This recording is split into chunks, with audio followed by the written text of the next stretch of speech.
All right, let's talk about the periodic table. Periodic table is in the front of your book. After this test, maybe on this test, I don't remember.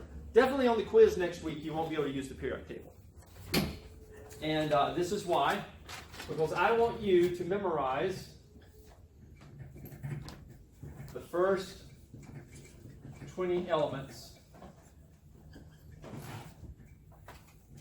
of the periodic table. And so what I mean by that is if you look at the periodic table, there's a number on the top of each element there, which I'm about to tell you what those numbers represent. But there's a 1 on the top left, and then on the top right there's a 2, and then you jump down to the next row, 3, 4, and it goes all the way through 10. I want you to memorize elements 1 through 20. All right, so it starts with the H, it ends with the Ca, which represents calcium. All right, if you look in the front of your book, in addition to the periodic table, you've also got a list here that tells you the name of the element, okay, along with its symbol. And so when I say I want you to memorize the first 20 elements of the periodic table, that means memorize the name and symbol, right? I.e., I want you to know H and hydrogen. I want you to know Ca and calcium. What the number? Huh? What about the number? I don't care about you knowing the order. I just want you, and the reason I want you to know this is because when we start doing chemical equations, if I write a Ca in a chemical equation, I need you to know that's calcium. Okay? I need you to know that He is helium. I need you to know that Na is sodium. All right? You're going to be using your periodic table, so the number you can look up. All right? I'm not concerned about you looking up the number, but I want you to know what that element is, so that I don't have to give you the symbol or give you the name. All right, so just memorize the first 20. You don't have to know them in order. I just want you to know what the symbol is and what the name is. And so that's basically your quiz next week. I'm going to give you a portion of it. I'm going to give you one or the other. If I give you the symbol, you should be able to give me the name and vice versa. Okay? Everybody clear on that? Should not be anything unknown, right? On the quiz next week, you know what's coming. All right, so the chemical symbol of an element it's usually the first letter of either its English name or its Latin name. All right, so in this case here, hydrogen, the first element on our periodic table, this is the chemical symbol. So make sure you know what all this stuff means. This is the chemical symbol. Usually, like I said, the first letter of its English name or Latin name. That's why Na equals sodium, because of the Latin name of that chemical. So kind of the gotchas, the two gotchas in the first 20 is sodium is Na and potassium is K. All right. But it's not just that, right? You need to know that Ca is not carbon, but that Ca is calcium, right? So make sure that you figure out all those nuances there. So the chemical symbol is the letter, or the first two letters. The first letter is always capitalized in the periodic chart. This number here is the atomic number, all right, and it's the number of protons.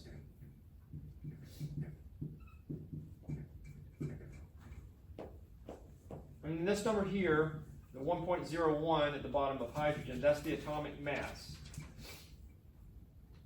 which is its mass in atomic mass units, or AMUs. And if you write that down, I'll tell you what that means exactly.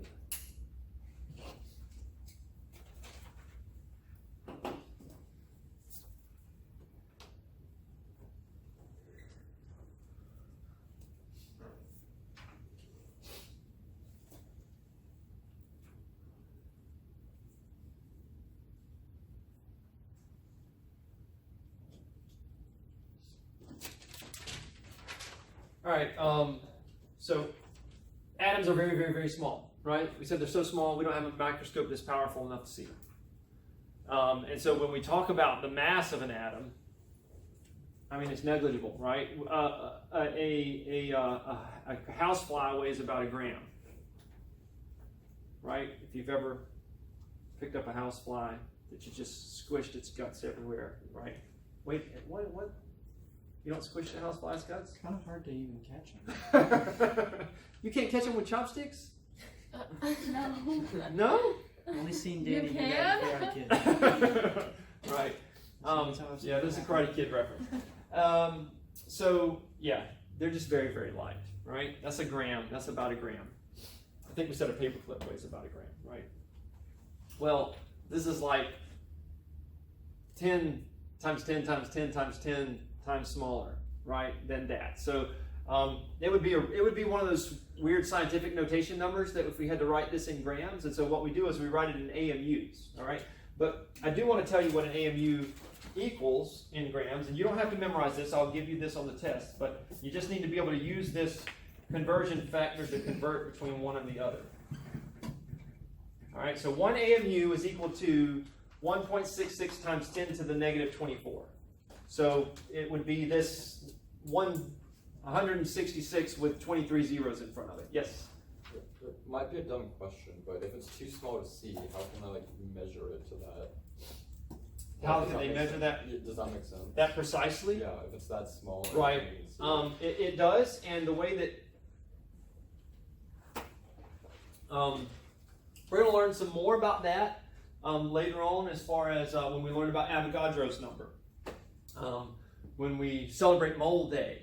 All right, so that's coming, and we're going to find out some more stuff about how many atoms of an element are in a mole, and how this number has even greater significance than just that.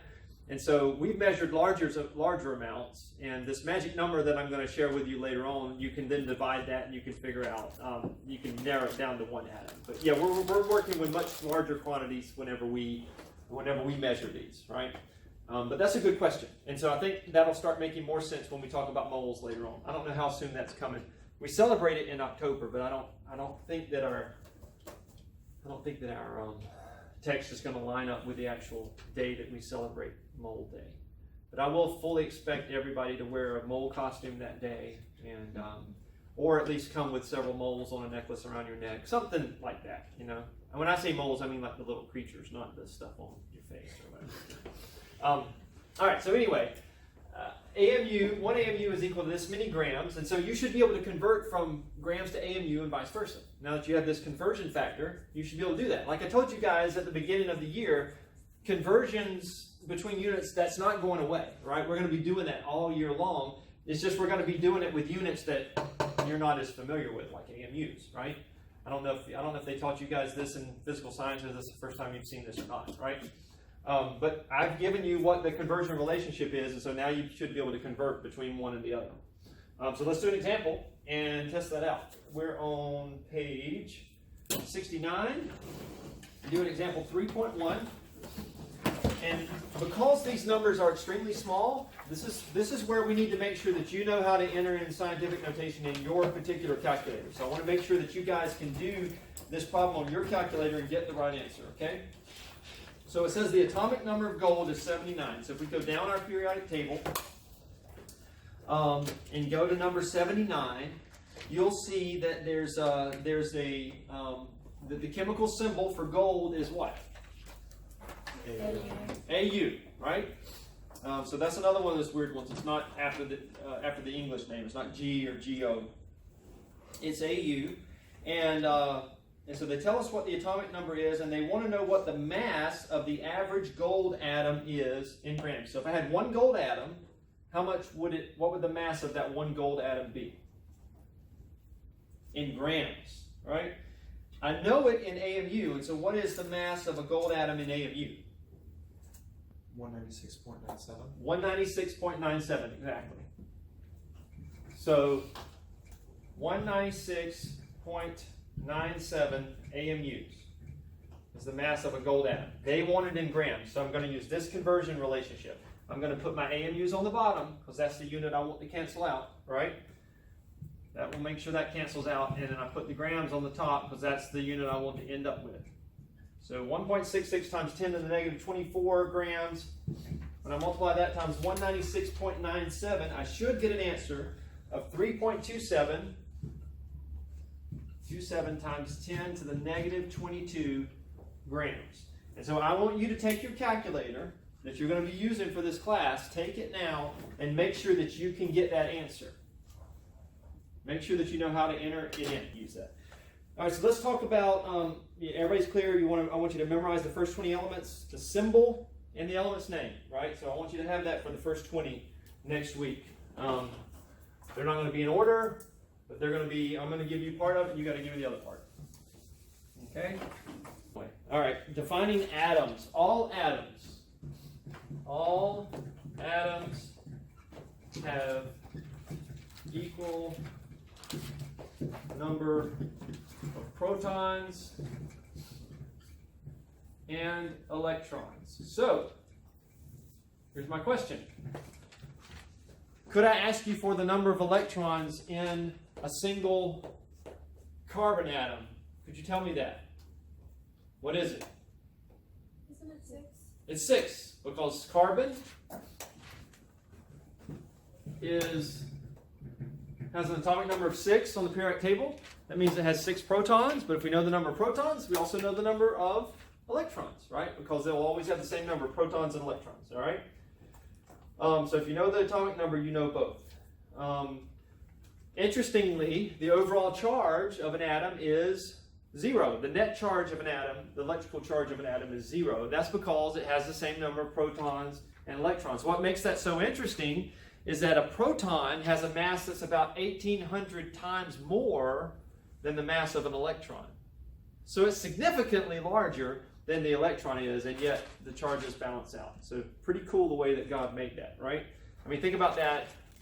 It's a difference of 1,800, in the mass between the hydrogen, since there's just one proton and one electron. But think about when you get these elements that have 90-something protons in them, right? And then you've got 90-something protons that are 1,800 times bigger than the 90-something electrons, and yet still the electrical charges balance out. So that's pretty cool.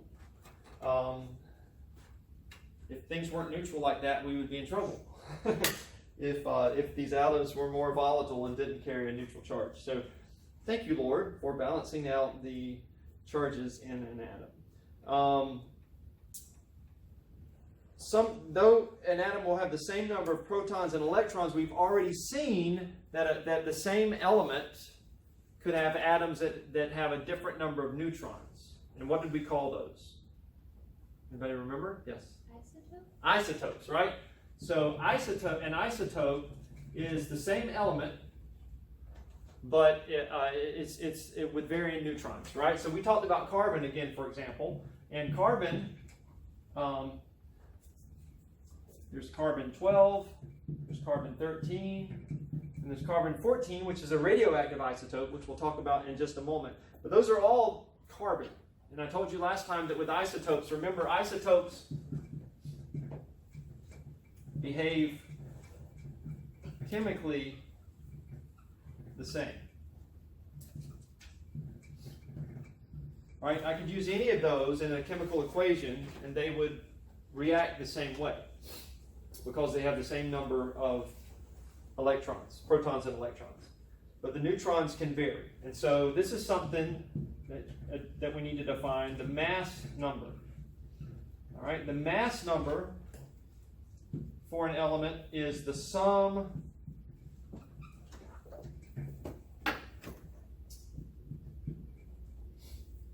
of the number of neutrons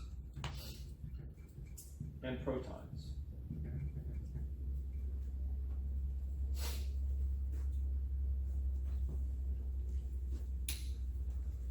So, we've talked about this planetary model of an atom and how, we don't agree with the plum pudding model anymore, where, with the plum pudding model, what did you have? You had pudding, they said, that was made up of, do I remember which particles? Positive particles, so protons, but then it contained these negatively charged plums, the electrons, in that pudding, right? But then we said, no, it's actually constructed more like the solar system is, right? Where you've got this center in the solar system with the sun, you've got these planets orbiting around it. That's the way that, that the atom's constructed. And so you've got this nucleus that sits in the center, and then you've got these electrons that are orbiting around that nucleus, right? And so the nucleus contains what two particles? Protons and neutrons, right? That's what we have here.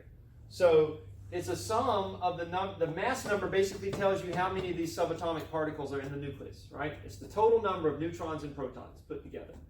All right, that's what this number means here. When we say C12 or C13 or C14, that's the mass number. So there's two ways to represent that. We can that mass number, we can represent it as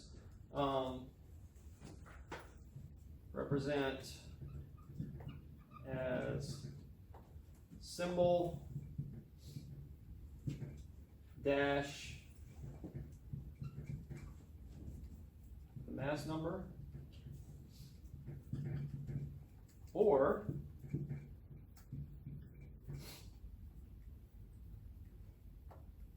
represent as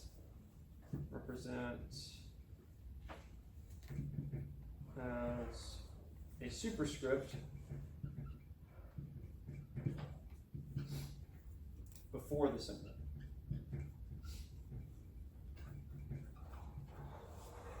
And so what that means is I could write carbon 14 as that, right? That would be the first way. Let me put it over here. That would be the first way. And the other way I could write that would be like that. The little 14 as a superscript in front of the atomic symbol, or the chemical symbol. Any questions about the mass number?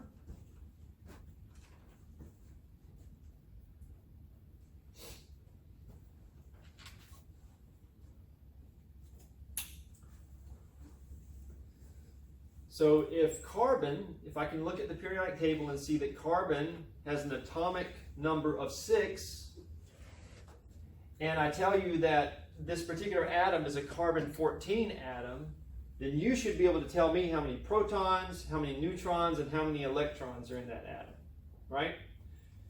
If it's carbon 14, how many protons does it have? 6. It has 6. It has how many electrons? 6, because the number of electrons and neutrons are always the same. I mean, the electrons and protons are always the same. In carbon 14, how many neutrons does it have? 8. It has 8, right? So this is like the simplest math that you're going to have to do in here. But again, I have kids that miss this every year. The mass number is the combined number of neutrons and protons. And so in the case of carbon, if we're dealing with carbon 14, here's my mass number. So I do 14 minus the number of protons, which is told by when I look up carbon on the periodic table, it has a 6 on top of it. So it's that number on top. 14 minus 6 is 8. So we have 8 neutrons in carbon, right? 8 neutrons, 6 protons, and 6 electrons. It's this combination here, 8 plus 6, that equals the 14, which is the mass number. Is anybody unclear on that?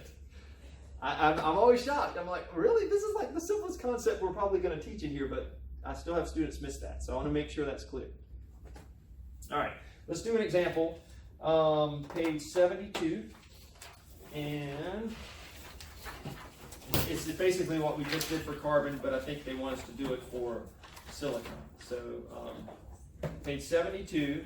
Silicon is one of those that you're going to memorize this week, and its atomic number is 14 on the periodic table. And so they want us to know they want us to say how many protons, electrons, and neutrons are found in a silicon 29 atom. And like I said, on a test, I could have written that like that, or I could have written it like that. Both of those will tell you the mass number, and you should be able to give me the protons, neutrons, and electrons, the number of those. So, like I said, you look up on the periodic table, you see you got an SI here, and right above that SI, you've got a 14 and then a 28.09 at the bottom. 14 and then 28.09 at the bottom. All right? So how many protons do we have? 14. It's just that number right there. How many electrons do we have? 14. Always the same as protons, right? How many neutrons do we have? Huh? 15, right? It's just 29, the mass number, minus 14, the number of protons, equals 15. So we have 15 neutrons.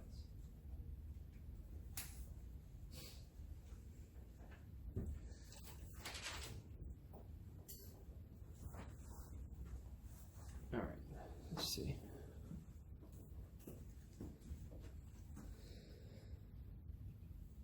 Wow, we're already 47 minutes in. Lecturing for a while. 2:15. Okay.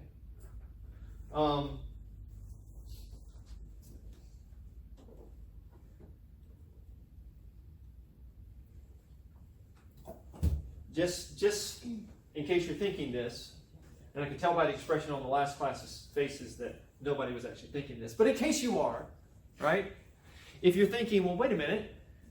Well, let me tell you this first. Protons and neutrons are both about the same size as far as mass goes. Okay? And I already told you protons are like significantly more massive than electrons are, right? And so if isotopes have different numbers of neutrons, right, then their atomic mass is going up every time it has more neutrons, right? And those are pretty big particles. And so you may be wondering, maybe Elizabeth, I mean, you were the one that, where was it that we visited last week? I can't remember. Maui, which I don't even remember what that stood for. But anyway, this enlightened state of Mauiness, right? It makes me think of The Princess Bride. Has anybody ever seen that movie? And where he's marrying them at the end, he's like, marriage. Marriage is what brings us together today. All right, so 12, 13, and 14, right? This one's got one more neutron than this guy, and this one's got two more neutrons than this guy, right? So these, clearly, the mass is not going to be the same for this as it is for this, or as it is for this, right? But when we look at our periodic chart, we just have a single mass listed below carbon on there, right? And so you may be wondering, right? I can see Isabella the light bulb just came on. She was like, right, they only give us one number, right? We've got all these isotopes. That number is a weighted average, okay? So the most common form of that element, or forms of that, the isotopes that appear most common naturally, that's the mass that number there is going to most represent, okay? And so, for example, carbon-12 and carbon-13 are the more common forms of carbon. In fact, so the mass that you see in there is going to be more like this, the mass of this end of the spectrum. Carbon-14 we're going to find out is a radioactive isotope, which I'm about to give you a definition for. And so this doesn't last as long, right? They're not as commonly occurring. And so that's where that comes from. It's really an average of the mass of those isotopes. But the most common forms of those isotopes, those are the ones that they count more whenever they're figuring out the average there. Does that make sense to everybody? All right. So let's talk about radiation now. Some of those isotopes become unstable over time. Carbon-14 is an example of that. And so we call those radioactive isotopes. All right? And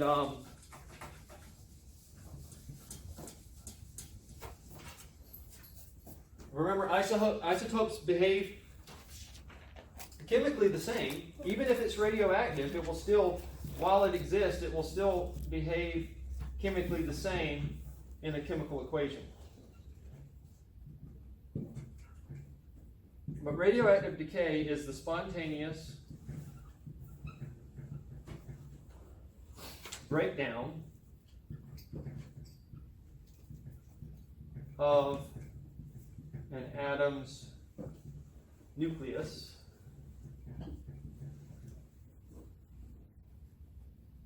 which often changes the element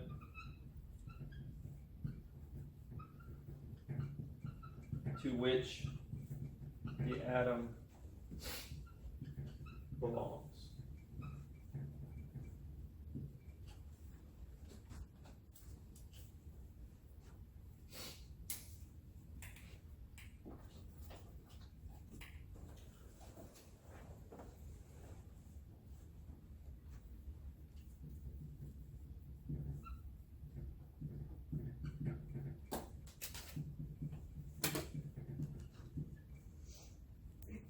And so in the case of those 3 carbon isotopes that I listed there, carbon-14 is a radioactive isotope because it spontaneously breaks down. It doesn't last as long as the other 2 does. It will begin to deteriorate, decay. And like it says here, if it's the spontaneous breakdown of the atom's nucleus, if it loses a proton during this process, guess what just happened? It's not the same element anymore, right? Because we define the elements based on the number of protons that they have in their nucleus. So if I was a carbon atom and I lost a proton, now I'm a boron atom, right? It's just gonna change the element that it belongs to. And if you remember when we talked about the way that nuclear fission works in these power plants, right, where they fire these neutrons into a massive, they have these, they'll use something way down at the end of the periodic table that's got a really big nucleus, a lot of protons, and a lot of neutrons, right? You fire that neutron in there and it busts that nucleus apart. Well, what's formed from that breaking nucleus, it doesn't have the same number of protons that it had before. And so those are different elements that it breaks into. But the way that this idea of nuclear fission works is that when it breaks apart, it causes this chain reaction, because if you've got a bunch of those isotopes in there, as this one breaks apart, neutrons are firing here and neutrons are firing here, then it's colliding with other ones, and so other nucleuses start breaking apart, and you get this chain reaction, and that's how you get a nuclear bomb, right? It's just this chain reaction that takes place and explodes. The reason this doesn't happen in these nuclear power plants, because the same basic concept, is they've got control rods, and so the purpose of the control rods there is to absorb these neutrons so that the collisions don't continue to happen and the reaction get out of control. All right, so that's how they control that in a power plant. But it's the same idea behind a nuclear bomb. Any questions about that? Radioactive isotopes, radioactive decay. All right, let's move on to light. Much of what we have learned as we've studied elements has been through the study of light. And so we've got to educate ourselves a little bit on light. And particularly, what we're going to consider today is a light wave, or light waves. Let's define some things about a light wave. I have to say light wave because light is really interesting. My degree is in electrical engineering, and we spend a significant amount of time studying light, getting that degree, because light is so unique in its properties. Light's hard to kind of pin down. Here we're talking about light waves, but sometimes light doesn't behave as a wave at all. It behaves like a particle, like a solid, object moving, rather than a wave like this. And so light is really unique as far as that is concerned. But what we want to learn about today is specifically the wave characteristics of light. Okay, so let me do a dotted line there and a dotted line there, and I made the mistake of not dotting my lines far enough out in the last class, so let me do that. So you have a light wave that's traveling something like this. See, I still didn't dot it out enough. And let's kind of label these parts of the light wave. I want to make sure you understand what these parts are. All right, these are the crests. So there's a crest here, that's the high point of the wave, right? So we could define a crest as high point. On the bottom, we have not a tuft, we have a trough, which is a low point. So we've got a trough here, a trough here. All right, the next thing we want to define is something we call wavelength. All right, wavelength is we're gonna use the Greek letter lambda for that, whereas my Greek friend would say lambda. He says we're pronouncing it wrong. It's not a duh, it's a the. Lambda. He would actually be like lambda. That's how he would say it. I'll have to show him this video. Distance, that's the distance between the crests. And he's right, because he's like, if I'm going to pronounce a Greek letter, I really need to ask a Greek person how to pronounce that Greek letter, right? So a crest, from crest to crest, that is the wavelength, all right? Signified by the lambda. or it's the same as the distance between the trough to trough, right? And then finally, the last thing we want to define is the amplitude. And the amplitude is the height from the midpoint.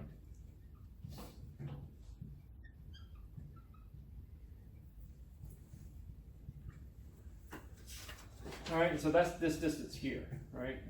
That's the amplitude.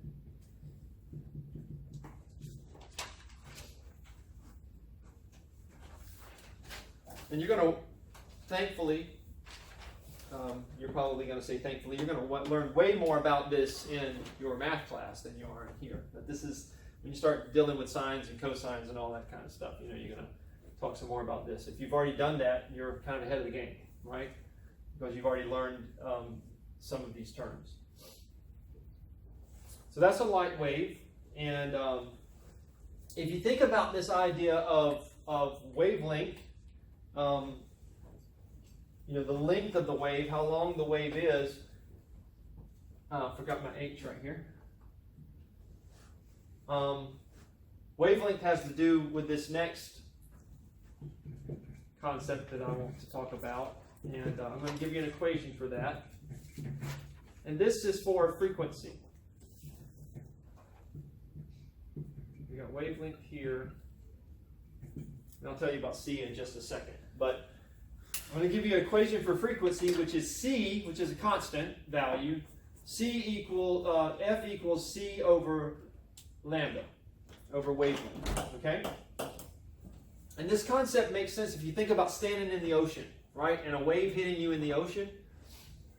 The frequency, think about that as the amount of time it takes for one wave after the other to hit you, right?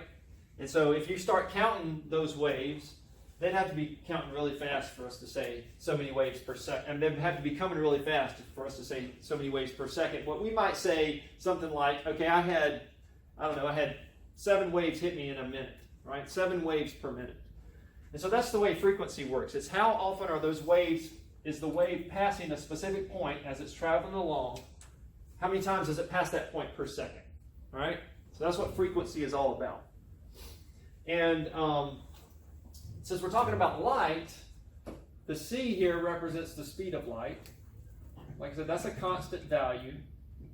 You don't need to memorize this. I will give you this on a test. But it's 3 times 10 to the 8 meters per second. So there again, you're going to have to be able to use your scientific notation on your calculator. Make sure you know how to do that. So you can enter in 3 times 10 to the 8. But that value doesn't change. That's constant.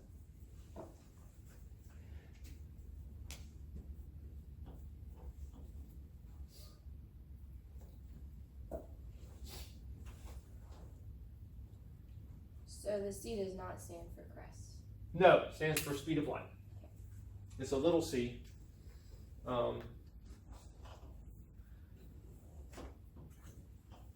Stands for speed of light. So everybody got the idea of frequency? It's like if we pick a point, like if we were to pick this point here, that's how often the crest on that wave passes that point. All right, that's the frequency at which it passes. And we measure that. It has an interesting unit.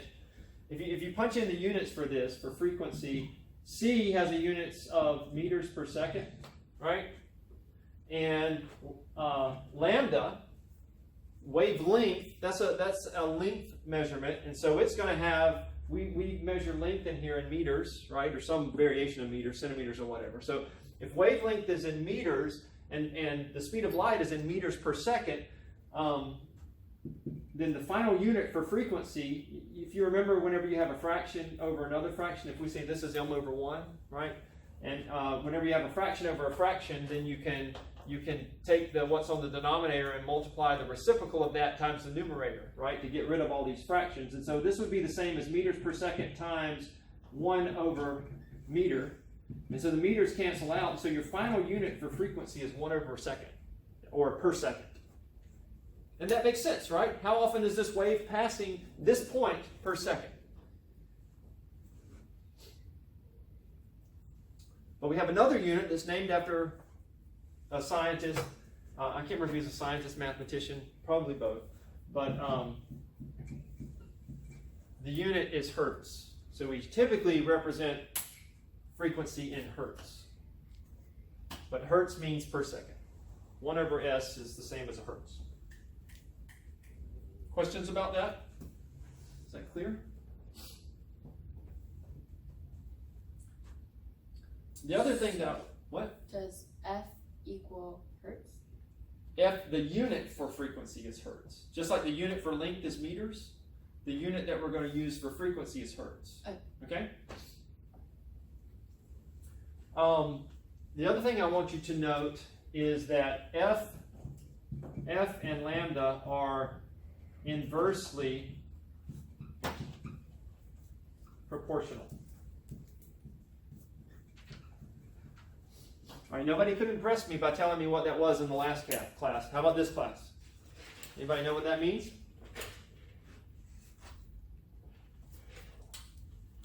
When I say they're inversely proportional to one another, what am I talking about?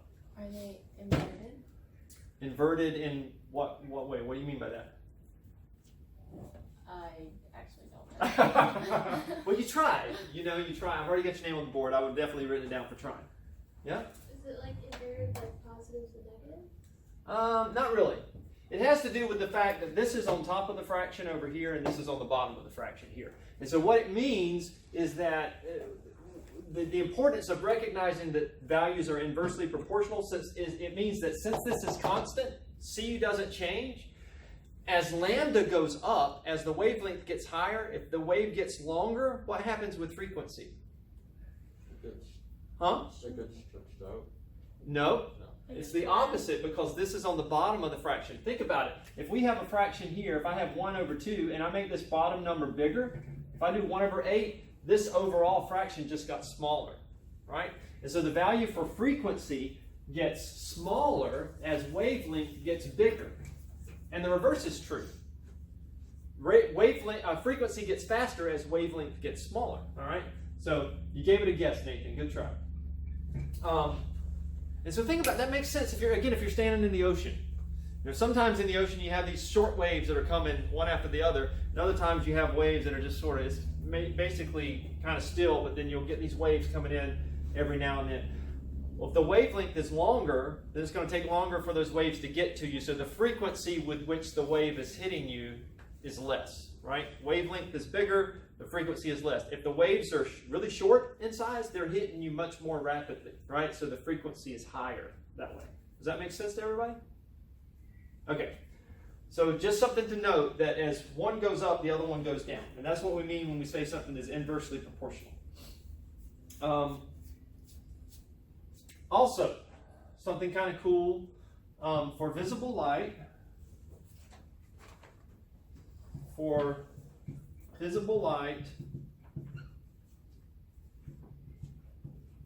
the wavelength determines the color. So if you know the wavelength of particular light, you know what color that light is. So Roy G. Biv, right? The colors in the rainbow, the visible spectrum here. Roy G. Biv, red, orange, yellow, green, blue, indigo, violet. Those colors basically run from longest to shortest wavelength.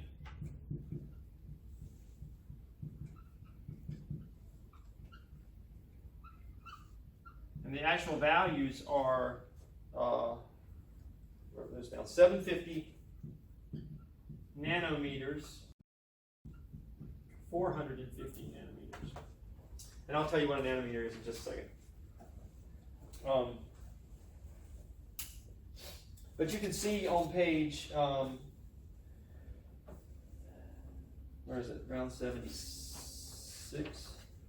Yeah, on page 76 they have a picture of a rainbow there, and they've got the visible color spectrum, and they show you how the wavelength is longer down at the red end and it's shorter at the blue, indigo, violet end.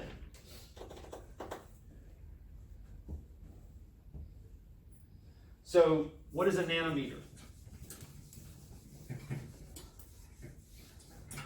Nanometer is just like millimeter, just like centimeter. It's just meter with a prefix on the front of it, so all you need to know is what the prefix means. And this is a prefix I want you to memorize, okay? So I need you to know that 1 nanometer equals 10 to the negative 9 meters. Or punching that in on your calculator, you might want to punch it in as 1 times 10 to the negative 9. Just because then you can use your little exponent button or your E button if you put the 1 in the front. So make sure you know that. Memorize.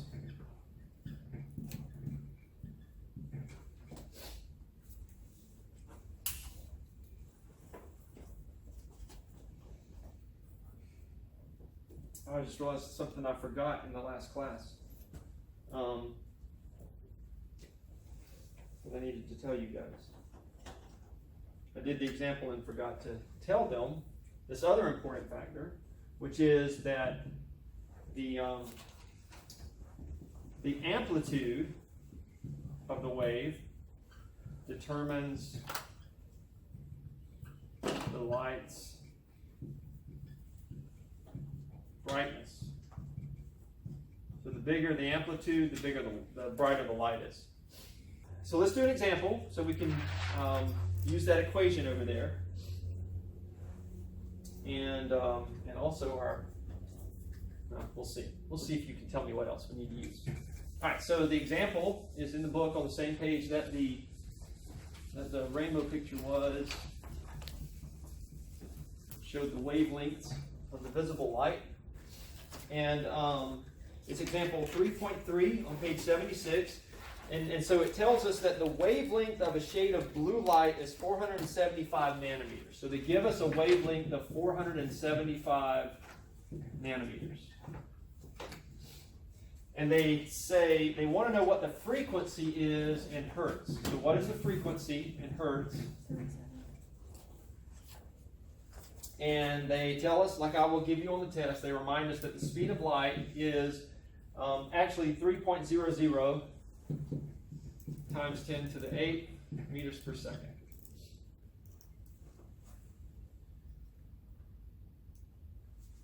All right, and so we've got our equation for finding the frequency. All we've got to do, and they've given us the wavelength, we really just have to plug in the wavelength, but we do have a problem. What's our problem? It's in meters per second. Wavelength, I'm sorry, speed of light's in meters per second, right? But the wavelength that they've given us is in nanometers. So so you can't mix those units when they're the same, you know, when it's a length unit. You need to make sure that they all match, right? So what we're going to want to do first is convert this nanometer value to meters and then plug it in our equation, okay? So in order to do that, we're going to have to use this relationship right here that I told you to memorize, right? So 475 nanometers. Remember when we're doing our conversions, we put the unit on the bottom that we want to cancel out. So 1 nanometer on the bottom. And on the top, I'm going to write it this way because, like I said, this is typically how you're going to punch it in your calculator. 1 times 10 to the negative 9 meters is what that's equal to.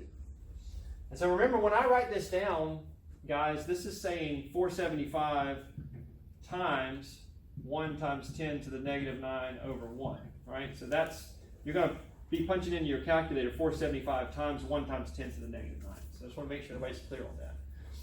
All right, so if we punch that into our calculator, you should get a value that is 4.75 times 10 to the negative 7. 4.75 times 10 to the negative 7 meters. I want everybody to punch that in your calculator again to make sure that you are getting the correct number, that you're able to use that exponent key or the double E key or whatever it is on your particular calculator. So 475, you should have typed in 475, this number here, and then times 1 times 10 to the negative 9, however you do that on your calculator. All right, now we're going to plug that number in here. This is 3 times 10 to the 8 meters per second divided by 4.75 times 10 to the negative 7 meters. All right, 6.32 times 10 to the 14th. What's our units? It's per second. Our meters canceled out. That's the same as hertz, and they asked for it in hertz, so we're going to write it as 6.32 times 10 to the 14th hertz.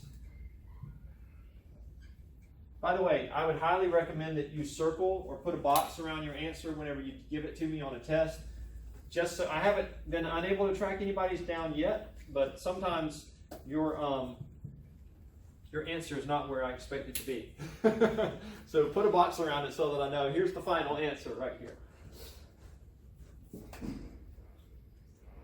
Anybody have issues with getting that? Okay. Just for time's sake, I'm not going to do the second part of this problem. The second part of the problem, oh, is it already 2:43? Wow. Is it that late? It's 2:44. 2:44! Oh, okay. All right, well, I got to do this last part really fast, okay? The other thing that it's asking you for in the next problem, you just have to be able to rearrange this equation. So make sure that you guys can algebraically change f equals c over lambda to lambda equals c over f. All right, you got to be able to do that. All right, I still got a little bit more lecturing to do, so don't get too excited yet. All right, I just need to very quickly talk to you about the electromagnetic spectrum. All right, and then we'll be done. And this is all I want to say about this. The electromagnetic spectrum includes all light, visible and invisible, because there's light outside the realm of Roy G. Biv that we can't see. You guys know that because you're familiar with ultraviolet light, right? UV rays that hit us, and that's why we wear sunscreen, right? So the electromagnetic spectrum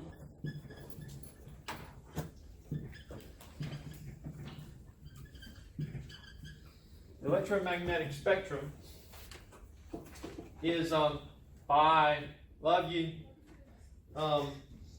That was my wife, by the way. Electromagnetic spectrum, that is that's the full range of, hey, look, magic. That's the student's work that's Yeah, yesterday. okay, yep. That's, all right, yes, thank you. All right, so electromagnetic spectrum is the full range of